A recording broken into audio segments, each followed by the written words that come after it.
Air traffic control versus pilots. Delta 1004, confirm you're requesting to land at Osan Air Base. Coming up.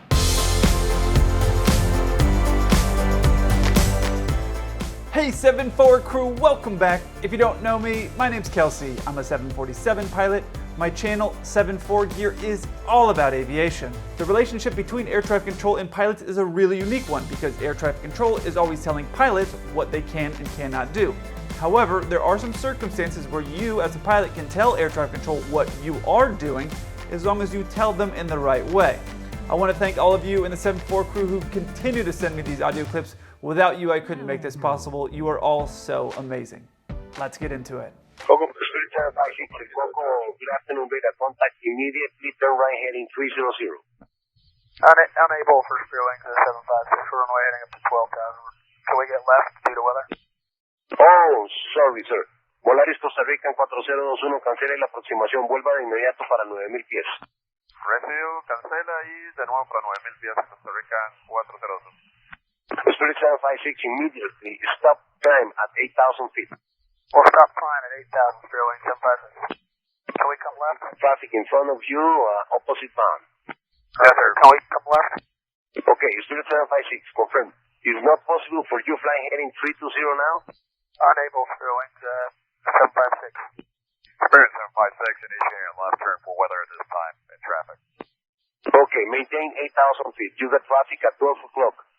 10 miles, opposite bound, 9,000 feet. Airbus 320. And Spirit 756 maintaining 8,000, left turn heading 210 for traffic.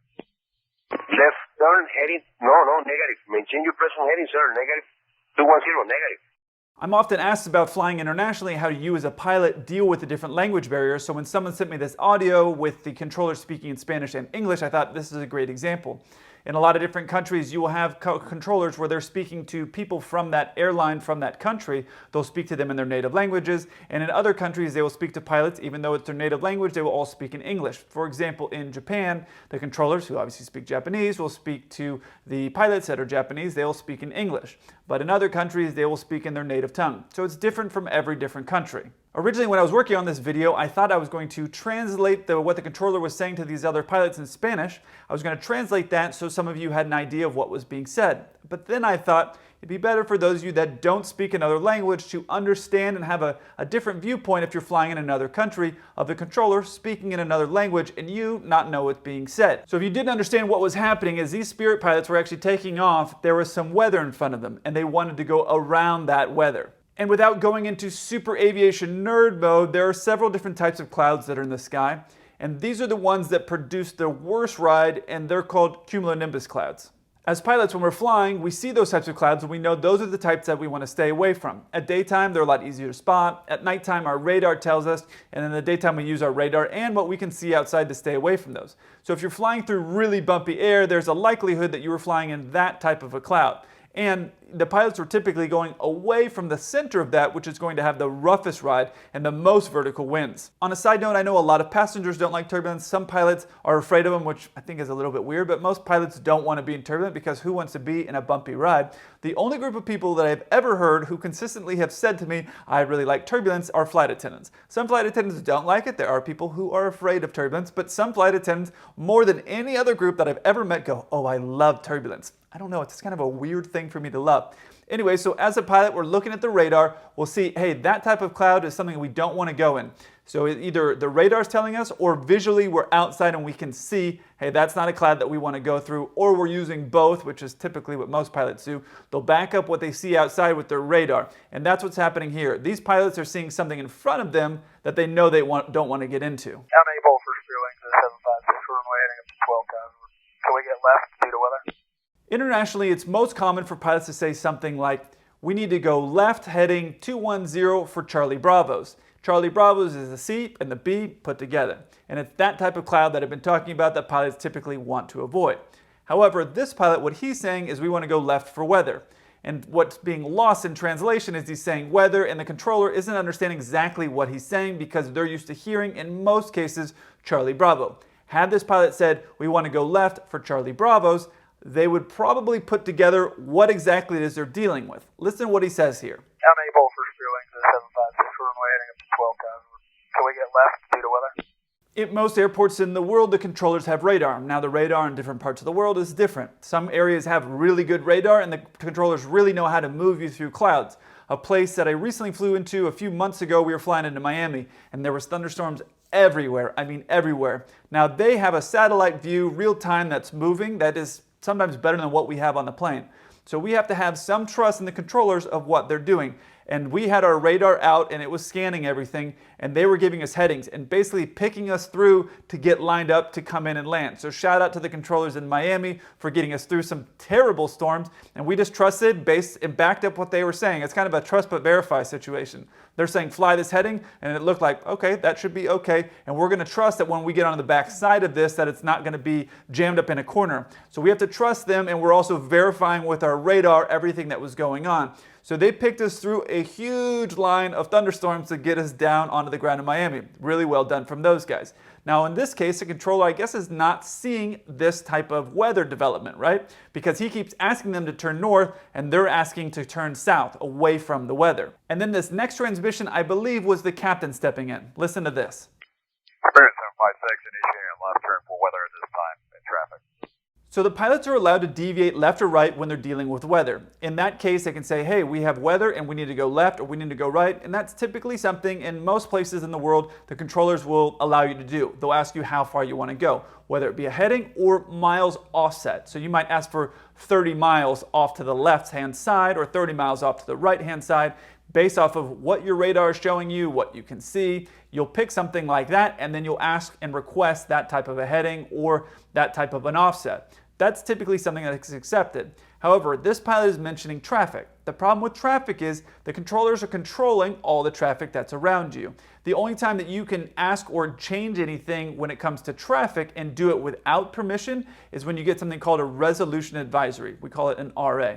What's happening is the planes are talking to each other. So if there's about to be any type of a collision, these two planes talk to each other and they will say, for example, to my plane will verbally tell me descend, and their plane will verbally tell them climb, and now we keep the separation. Something like that is a system that's set up in place, and that will override anything the controller is doing. So if the controllers try to put you in a head-on collision, which they obviously wouldn't, but if they tried, you would get instructed by your plane to do something else. Both pilots would comply with that, and there wouldn't be any type of a collision. In that case, you would transmit the controller, hey, we're descending, and we're complying with an RA. That controller is going to be in some trouble. You're going to be fine. Then once your RA is complete, your resolution advisory is complete, and you're away from that plane, you will go back to your assigned altitude, and then you will continue your flight from there.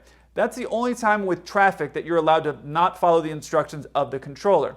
So in this case, when he's saying weather and traffic, it's creating a confusion. Now, something that happens, it sounds like the first officer is asking a request to go to the left, but they're not understanding exactly what they're asking for. There's a certain point where, as a plane is flying closer and closer to this bad weather, that you have to just make this decision and tell them, hey, we're turning. Because you don't want to be flying through a horrible storm just because the controller's not understanding what you're saying.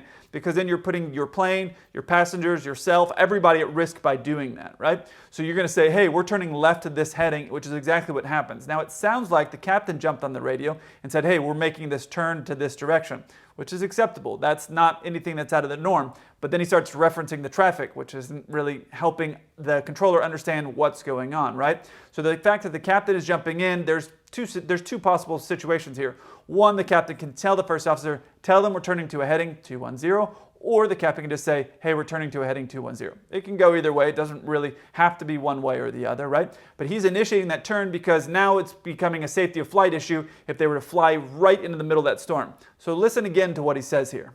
Spirit 756, initiating a left turn for weather at this time in traffic. Something to keep in mind for those of you that if you ever decide to start flying internationally is there are trigger or key words that you use and you will learn as you start flying that will let the controllers know what it is that you're dealing with or wanting to have changed. By saying Charlie Bravo, the controller anywhere in the world, even if they barely speak any English, which sadly is the case in some countries, they will understand Charlie Bravo means bad weather, and then they'll be listening to what you say. So you say Charlie Bravo request heading 210 or Charlie Bravo offset 30 miles. They may not know what offset or some of those words might mean, but they know left 30 miles, Charlie Bravo. They're kind of getting those key words that you're saying and going, okay, he wants to offset 30 miles to the left because of bad storms. They can understand that. So using those keywords that they understand is really important. We deal with that when our ground controllers in different places that we're going in the world where English isn't their first language, they're listening for key trigger words. So if you start using slang words, which is why I emphasize that so much in the US for regional pilots, and I was guilty of it as well, you start using all those slang words that we use in the box and fish finder and all these different things, then if you ever do start flying international and you start saying those things, not only are you going to make your whole crew look stupid, but then the controllers aren't going to know what you're saying. So it's important to get those good habits right now. And so using weather in the US is pretty common, like left for weather. The controllers, it's your first language, they know what you're saying. Using Charlie Bravos inside the US, even I don't think that I do that, and most guys that I'm flying with domestically, we don't. But once we start going international, that's what we say. So now listen up to what happens when the controller realizes what it is that they're dealing with. Listen. Sir, we need a heading due to weather. We cannot fly into the weather itself. Fly heading 210 immediate, Spirit Wind 756. Costa Rica 4021, ¿usted tiene algún tipo de mal tiempo ahí a las 5 millas en frente de ustedes? Now it's obvious to me that the controller wasn't seeing this on his weather radar, because in Spanish he's asking these other pilots, are you seeing any type of weather ahead of you, right? So he is not seeing that. Once he realizes though that the pilots needed that request and they needed to turn left for weather, then he says, okay, you're cleared to go left to that heading, right? So once he understood what was being requested of him, he was happy to comply and help the pilots get around. Once the pilots get around, he'll say something like, when able, direct to this fix and on course. He'll say something like that, so that way they know they obviously aren't just going to go off for Never Never Land. Once they get around the weather, they'll go to a fix, and the pilots will say, hey, we'll direct at this place and we're back on course. They'll transmit that. The controller knows, okay, they're going back on course. So that's all normal and everything like that. The thing to understand though is the controller didn't understand what was going on. Partly it was the fault of the pilots by saying traffic, which was confusing the controller. It would be confusing me too. And then they're saying weather, and the controller's not hearing Charlie Bravos. Now, obviously this controller speaks pretty good Spanish, or I mean pretty good English. He speaks pretty good English, but he might be hearing weather and not quite putting it together. Had these pilots said Charlie Bravos, I think he would have put together what was going on. But because he's saying weather and traffic, the controller isn't quite understanding exactly what's going on, especially since it's not showing up on his radar. So he's not thinking weather because it's not showing up, because he's asking these other pilots, do you see it? And so that's what created the confusion here. Calling Hotel Approach, say again. Hotel Lima 1004. Hotel number 1004, ident. Ident Hotel Lima 1004. Hotel Lima 1004, radar contact 5 miles northwest of Vasley. Host on altimeter is 29er at 99er, say request. Hotel Lima 1004, 99er, request landing at Osan Airfield for view. Hotel number 1004, confirm you're requesting to land at Osan Airbase. Yes, sir. Hotel Lima 1004. Roger, Hotel number 1004, do you have a PPR number? Negative, sir. We just land Osan for view. Alright, stand by. Sorry, by Hotel Lima 1004. 004, if you do not have a PPR number, you cannot land at Osan Airbase. For those of you who plan to become pilots at some point in the future, or are pilots now, I'm going to give you my personal take on this. It is just my personal take. There is nothing written saying that this is the way to do it, but it's that when you are going to check in and make a request, just check in and make that request at the same time. He could have said one statement and it would have resolved this 50 seconds of audio, which I had to trim down, right? So had he made his request initially when he called, then the controller, if they understood the request, would have said, okay, this A, B, or C, or whatever the response would have been. But I often hear pilots say, Boeing 123 with request. The controller has to say, go ahead, and then you have to say your request, right? So you're going to say this request anyways, because people say, well, why are you going to say your request when they may not be ready for your request? Okay, they may not be ready for it, but there's a possibility the controller's just sitting there eating a sandwich, or I don't know, whatever they're doing up there. They're always on landlines or whatever's happening. So there's a possibility the controller's just sitting right there with nothing to do, and when you say, Boeing 123 request A, B, and C, if they're listening to what you're saying and understand it, then they'll go, okay, yeah, sure, you can have A, B, and C. And if they didn't understand it, well, then you're going to say A, B, and C anyways. So either way, you might as well make one transmission, then they can give you the answer right then if they understood you, or they're going to ask you a second time to explain what it is that you're asking for, and then you can say it again. So you're going to say it 2 times either way, but if my scenario, there's a possibility that you say it just one time. So when the pilot checked on like this,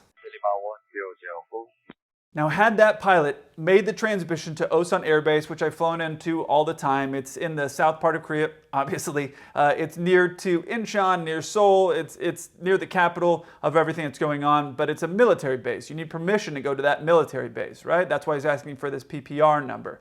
Now, you had that pilot made the transmission, it said something like, Mayday, Mayday, Mayday, Osan Air Base, Hotel Kilo 1004, emergency fuel request landing at Osan. Had the pilot made that transmission initially, that controller would have known, okay, this is a Mayday. He's not requesting, he's not planning to come here. He's a Mayday aircraft, which means it's an emergency, so a lot of the rules are out the window. He's emergency fuel, which means that he has very little fuel as far as to get to where he was going to go. And so now it's a totally different thing.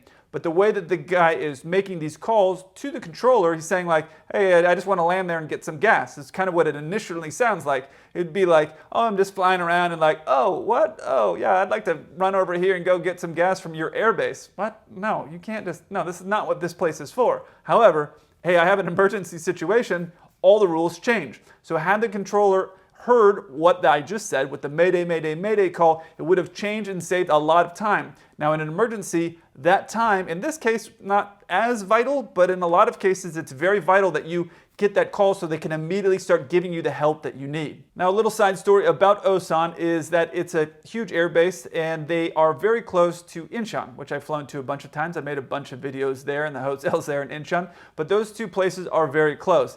I would say it's about a 13-minute flight, something like that. One time we had landed in Osan, offloaded all of our cargo for the military, then we were flying over to Incheon to be done for the day. That flight was about 13 minutes, like I said, would be my guess, and the captain had me working the radios and doing everything and hand flew it. Now, normally I get irritated because it adds a bunch to my workload because now I'm running the radios, running all the checklists, and having to change all the different dials because they are hand flying, so now it's my responsibility. But I wanted to be able to say in like 30 years, like, to young pilots like, oh, when I was a kid, I seen captains on the 747 hand fly the whole flight. Now, the reality is it was 13 minutes, but I still wanted to be able to say that, and now that I can. Now back to the story with the pilot and needing a PPR number, that applies to any civilian aircraft. So obviously, in this case, I'm flying a civilian aircraft, I'm flying onto a military base. My airline coordinates and gets all the paperwork and everything organized before we get there, and we need to have that organized before we land. Even though everybody on my plane,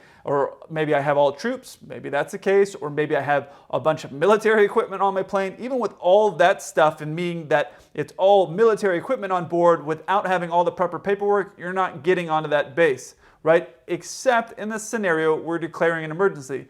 Then the rules change. So this controller isn't being tough or rigid or difficult or anything like that. He's just not understanding and grasping the reality of the situation because the pilot is failing to communicate clearly what exactly is going on. So listen to this next part. How about Captain Phil? November 1004, if you do not have a PPR number, you cannot land at Osan Air Base. How about Captain Phil? Hotel Lima 1004. You also cannot land at Pyeongtaek either. I'm Phil Shorting. Hotel Lima 1004. Hotel Lima 1004, do you require any assistance? I just need a fuel. I'd like to land Osan or Pyeongtaek. Hotel Lima 1004. Hotel Lima 1004, safe fuel remaining in minutes. About 20 minutes. About 20 minutes, Hotel Lima 1004. Hotel Lima 1004, Roger. Are you emergency fuel? Roger, Hotel Lima 1004. Is that affirmative, sir? Are you emergency fuel or no? Yeah, emergency fuel. Hotel Lima 104. Hotel Lima 1004, Roger. Understand emergency fuel. When able to say number of souls on board, and you're expected to land at Pyeongtaek. Yeah, 2 souls on board. Land Captain. Hotel Lima 104. The controller is basically having to coax out of the pilot here what the situation is. And once the pilot starts saying things, he says like, are you emergency fuel? Like he's trying to get the pilot to tell him exactly what's going on. He's starting to realize like, oh, okay, this is a problem because the pilot only has 20 minutes of fuel on board. That would make me feel extremely uncomfortable. You should never have that little fuel on your aircraft, especially on a smaller plane like this. I mean, on any plane really, but when you're in this situation here and you have 20 minutes of fuel, that is a very, very bad situation. And so the controller, now realizing what the situation is, has changed the tone of exactly what's going on. Asking for the minutes of fuel, asking how many souls. So he's getting everything ready, and then in the background the controllers are probably working on getting everything coordinated for them to go to another airbase. It's an Army airbase that's right near to this airbase. We got a lot of bases down in South Korea. So then listen to what happens in this next part. Hotel Lima 1004, will you be able to make Osan Air Base, or do you want to go to Pyeongtaek instead? Come take it first. Hotel Lima 1004. Lima 1004, roger.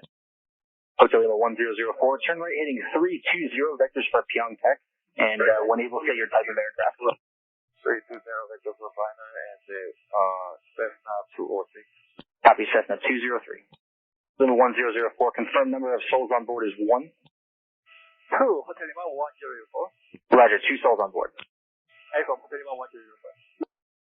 Hotel Lima 1004, Pyeongtaek is 12 o'clock for 9 miles. When able to report the field in sight. Still negative contact with Lima 1004. Roger.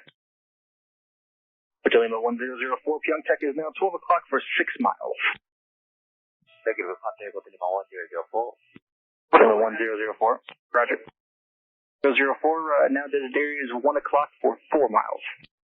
Field inside, Hotel Lima 1004. Hotel Lima 1004, roger. Contact Desiderio Tower on 122.5. 122.5, Hotel Lima 1004. Thank you.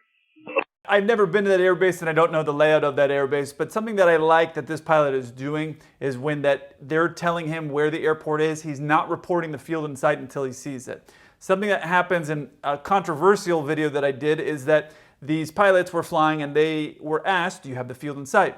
Now something to know is that when you say, yes, I had the field in sight, the controller is then putting the responsibility on you to maintain that field in sight that you're going to be able to visually fly to and land there, right? So when the controllers say something like that, you have to understand the implications that are involved. In an earlier video I did a while back, the pilot said, yeah, I had the field in sight, and the controller then tried to turn the responsibility over to the pilot, and the pilot said, well, I'm not ready, there's clouds and there's other things in the way.